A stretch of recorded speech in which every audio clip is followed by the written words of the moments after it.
And I remember just sitting there and looking at him and thinking, one thing I want to hear from you is to say sorry. And that was not the one thing that he said. That was not the first thing he said. Hello everyone, welcome back to the channel. And if you're new here, thank you so much for joining this channel. Don't forget to subscribe. So today I am sharing another one of my testimonies. Today I want to share with you how I met my biological father. And for those of you who have been in the channel, you know, grew up with a single parent, but I met my father eventually. So today I'm going to share that testimony.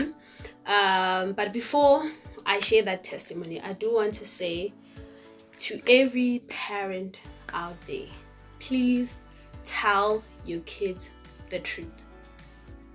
What happened between you and the mother or you and the father, just the truth. What happened? Tell the kids exactly what happened. I'm not saying paint the other parent wrong or say wrong things, but don't also sell something that is not true. Don't say, oh, your dad loves you, he just made bad choices. Don't say that if that's not true, because it's just wrong. And when we grow up, we start wanting to know what really happened, and some of the kids start wanting to go and look for the father or the mother, and then they find out what you were saying is not true, and it breaks them even more. So just tell the truth, what really happened. So I do want to say to my mother, if you're watching this, thank you so much for being brave and just telling us the truth. I remember the day we asked you about the whole story about our father, and you told us the truth. And if you didn't, this experience that I'm about to share would have been worse for us. But because of what you said to us and the whole truth that you told us, it made the experience to be a little bit easier. So thank you so much for that. Thank you for being the woman that you are. Okay, let's get right into the video. So I actually was prophesied about me meeting my dad. So one weekend, me and my family, we were visiting another relative, and then we obviously went to visit their church. And while we were at church, this man of God comes to me and he's like, God is saying something big is gonna happen when you are 18, right? And that was the prophecy just there. Something big is gonna happen when you are 18. And I remember after the service, me and my mom and my mom's friend just trying to figure out. I thought I was gonna buy a car. I was like, oh my goodness, I'm gonna buy a car at 18. God, what is this, right? And my mom had her own ideas. My sister had her own ideas. I remember my mom's friend even said, you're gonna get married. Like, she was so excited to say, oh, you're gonna get married so young. Listen, we obviously, the prophecy was not too much. It was just that, and we had obviously think of our own things. Anyway, when I turned 18 that year, June, one day me and my mom and my sister were just chilling late, around 7, 8. My mom gets a call, and it was my sister from my dad's side, and she was like, looking for so and so, blah, blah, blah. Can I meet you guys? And my mom was like, fine, when do you want to meet? And my sister's like, tomorrow. And my mom's like, okay, so soon, but okay. And we met our sister, our big sister. She's older than me and Thandeka. We met her the following day.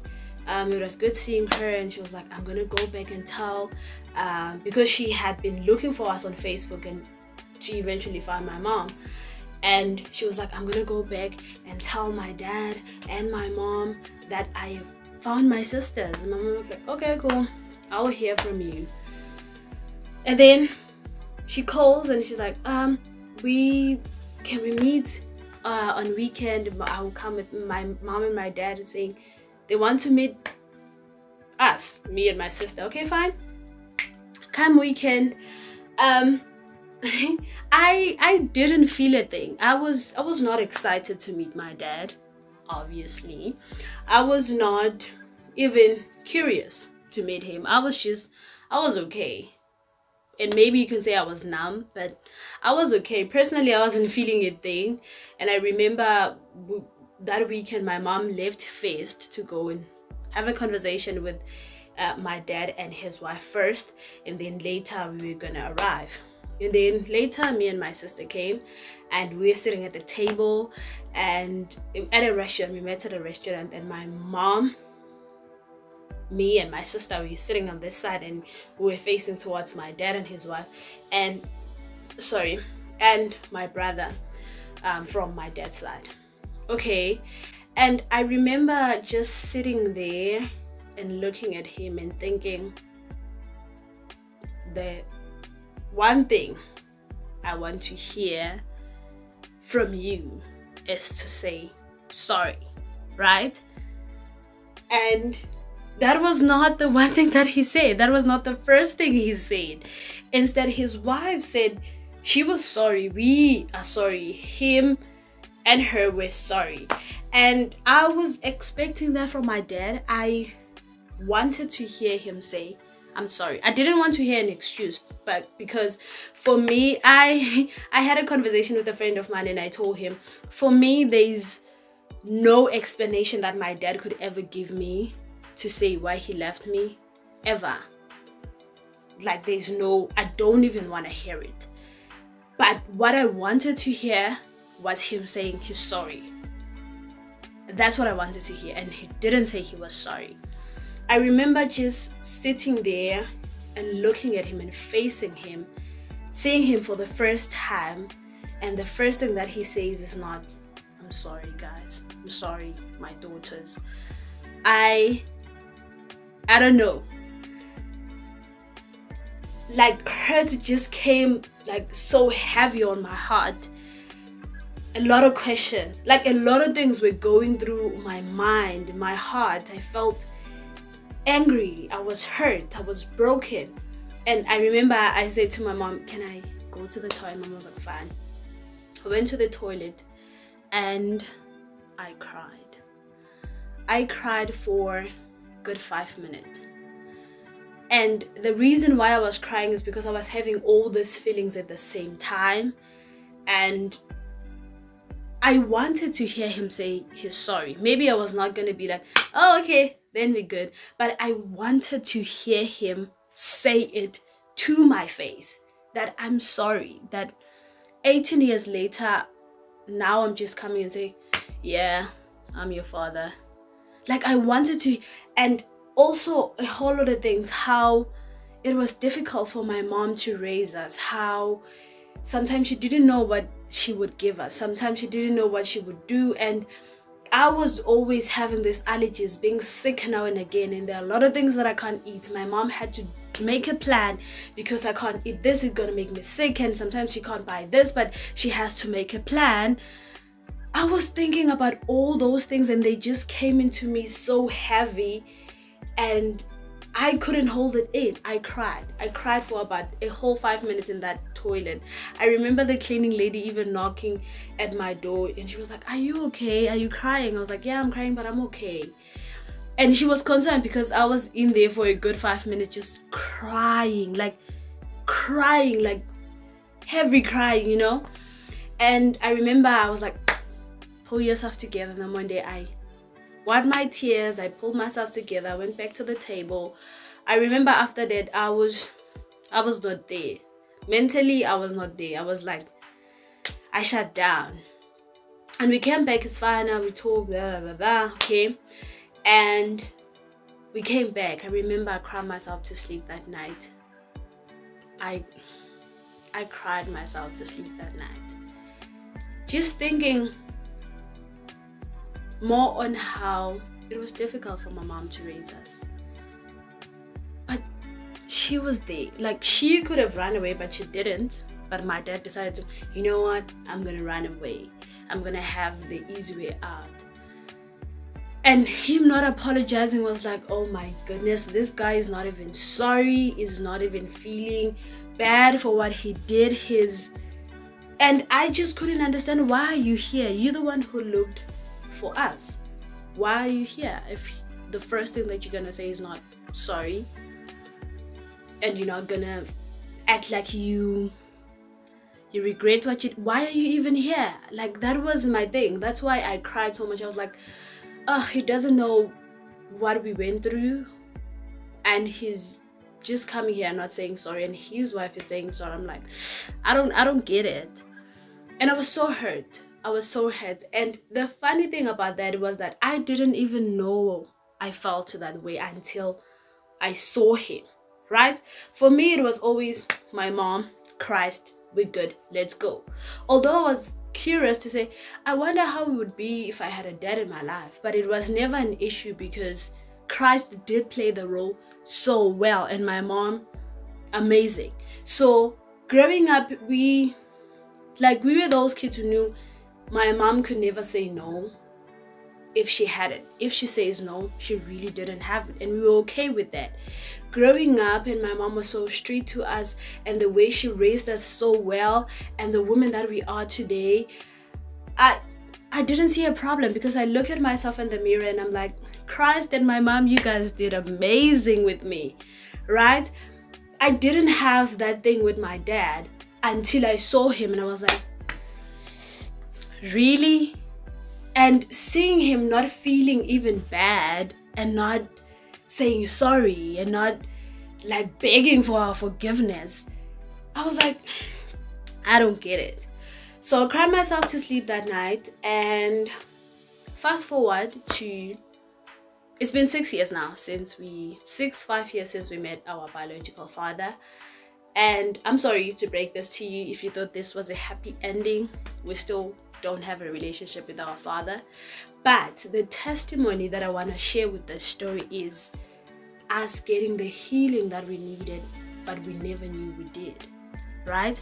So that is where you see Christ and be like, ooh, you know us, you know your people, and you see our hearts. Because I'm here thinking, I'm cool with this dude, I don't have a problem, until I see him and I'm like, I actually have an issue with why you left me, right? I actually have an issue.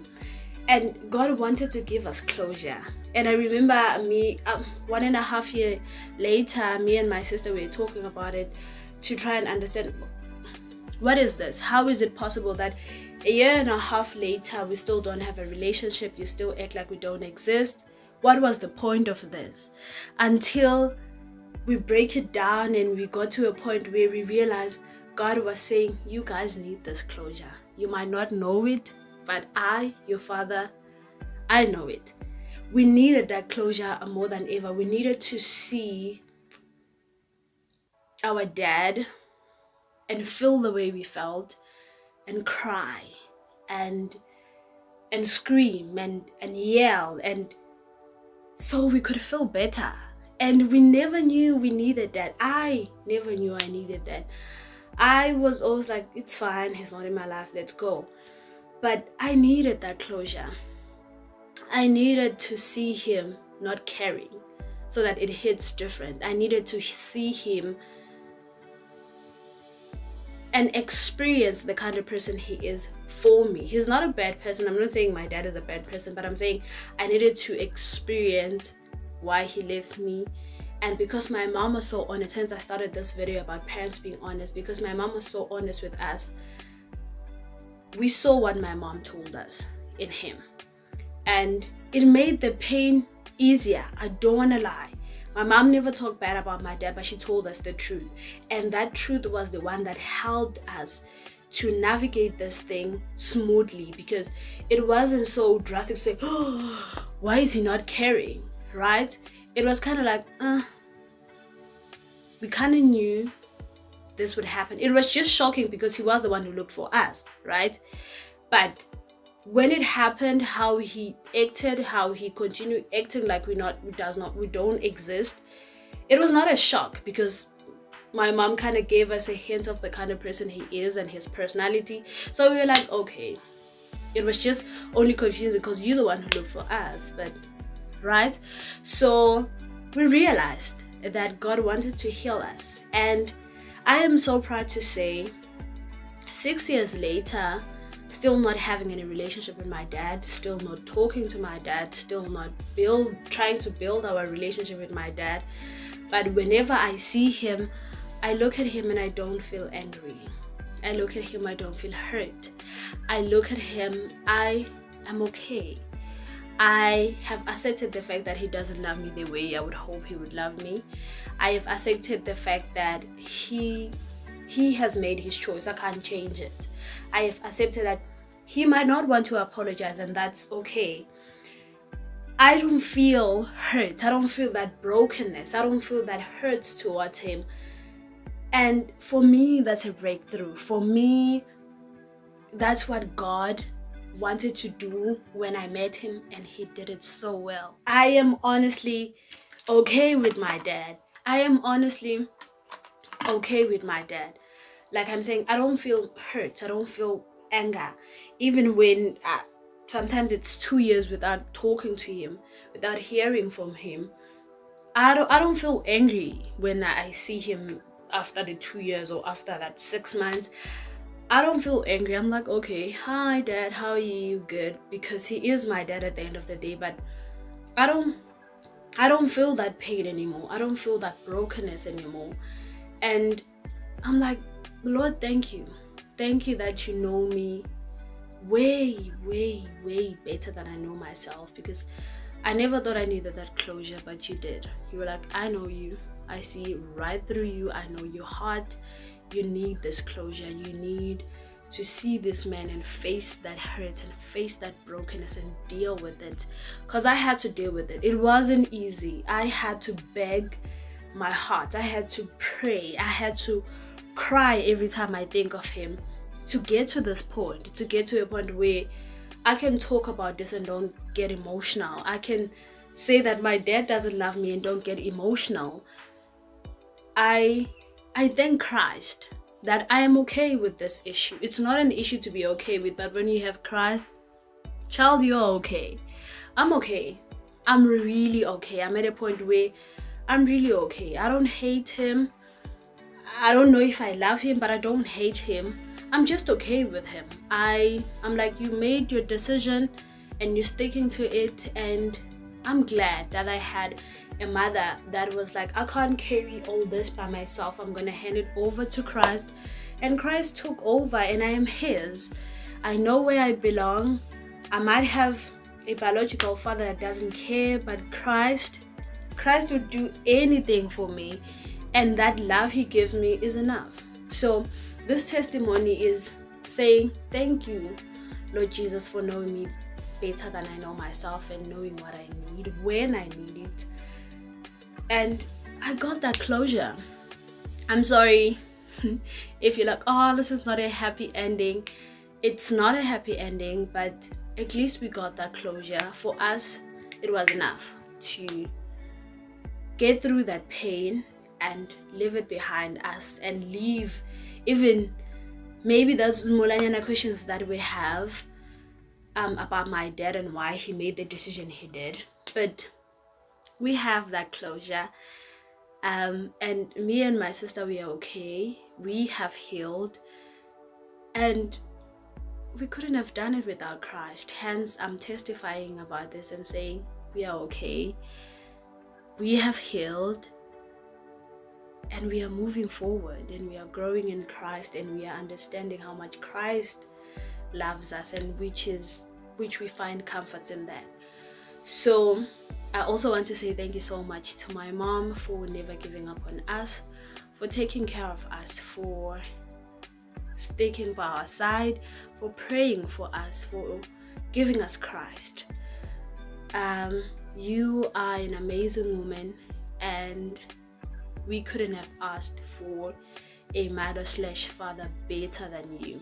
You are amazing, and we thank God for you. We thank Christ for you. You are amazing. Thank you so much. So that is my testimony. Do comment with your testimony, and if you have questions, because this thing of not having a father, it's kind of common in the Black community. So if you want to talk about it, you want to ask some questions about it, you want me to help you through it, I'm not saying I'm an expert, but I can help you through my testimony, you can comment that down below and we can have a conversation. Or if you want to share any of your testimonies where you're like, I still can't believe God did that for me, you can comment that down below. Thank you so much for watching. Don't forget to like and share this testimony with someone that you know, share this testimony with your friends, with your family, and please subscribe if you haven't. Thank you so much for watching this video. I will see you on the next video. I love you so much, but Jesus Christ loves you more. Bye.